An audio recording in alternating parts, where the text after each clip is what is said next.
ये शादी नहीं करेंगे। जब तक मुझे दहेज का पैसे मिलेगा नहीं तब तक हम करेंगे नहीं। ये क्या है? क्या है? नमस्कार दोस्तों, 10 लाख रुपए के चक्कर में जो है शादी कहीं और नहीं, ये जो है चंपारण जिले की घटना है। और देखिए अभी जो मंडप पे है दूल्हा है दुल्हन है और दूल्हा शादी करने से इनकार कर रहा है।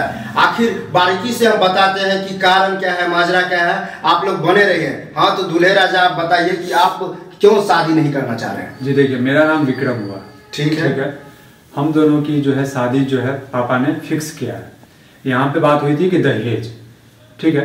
मेरे पापा जो है टीचर है और मैं भी जो है डॉक्टर हूँ। मैं आप डॉक्टर हैं? जी, दिल्ली के ही एनसीआर में फरीदाबाद है, वहां पे मैं डॉक्टरी करता हूँ हॉस्पिटल में, ठीक है। तो वहां पे बात हुआ था, 20 लाख की बात हुई थी। तो इन्होंने बोला कि 20 लाख नहीं दे पाएंगे, 18 लाख। दहेज क्लियर बोले, दहेज का दहेज शुरू में बोलते दहेज। तो हमने बोला ठीक है 18 लाख पे डन करते हैं।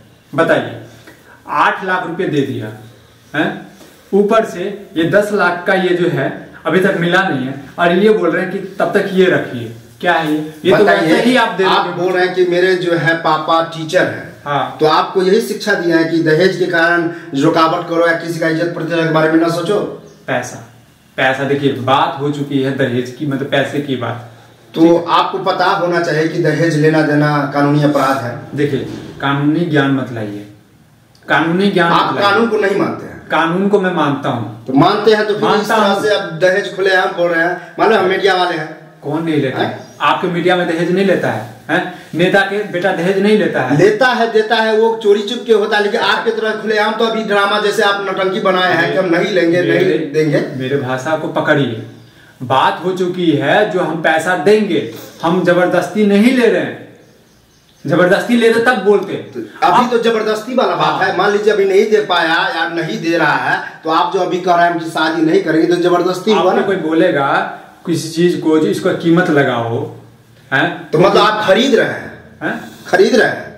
हम नहीं खरीद रहे हैं ना, ये आप कोई खरीद रहा है। बिल्कुल। जब आपको दिमाग में ये कचरा घुसा हुआ कि हमको खरीद रहा है, चाहे हम खरीदवा रहे हैं, बिकाऊ है। हाँ। तो हमारे ख्याल से आप शिक्षित परिवार से नहीं लग रहे हैं। मिल जाएगा आपको पैसा, ठीक ना? अब बताइए, लड़की खुद गुहार कर रही कि मिल जाएगा, आप उसका फील समझिए। यहाँ पे सभी लोग आए हुए हैं, यहाँ पे माहौल खराब हो रहा है, इज्जत प्रतिष्ठा सारे वो हो रहा है। यहाँ पे ये मान रहे हैं कि पैसे के लिए शादी नहीं करेंगे। आपका समाज का लोग देख रहा है, जो बारात आए हुए हैं वो अभी खाना खा रहे हैं। और समाज से मुझे कोई मतलब नहीं है, मुझे पैसे से मतलब है।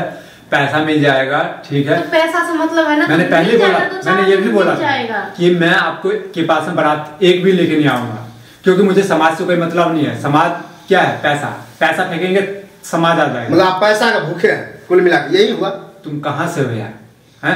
कहाँ से हो यार तुम? क्या कहाँ से? बोलने का शैली नहीं है। आप टीचर बता रहे हैं, पापा हैं, आप डॉक्टर हैं, लेकिन क्या बतावे। तो देखिए दोस्तों, इसी तरह का घटना आप लोग हम दिखाते रहेंगे। और देखिए अभी मंडप पे जो है दूल्हा शादी से इनकार कर रहा है। मेरी बात, इनके पापा को बुलाओ, उनसे भी बातें करो। हाँ तो पापा नहीं है, पापा कुछ काम में लगे हुए। देखिए शादी ब्याह का माहौल है। किस काम में लगे हुए बताओगे ना मुझे? कहीं तो व्यवस्था कर रहे होंगे, कुछ ना कुछ तो किए होंगे।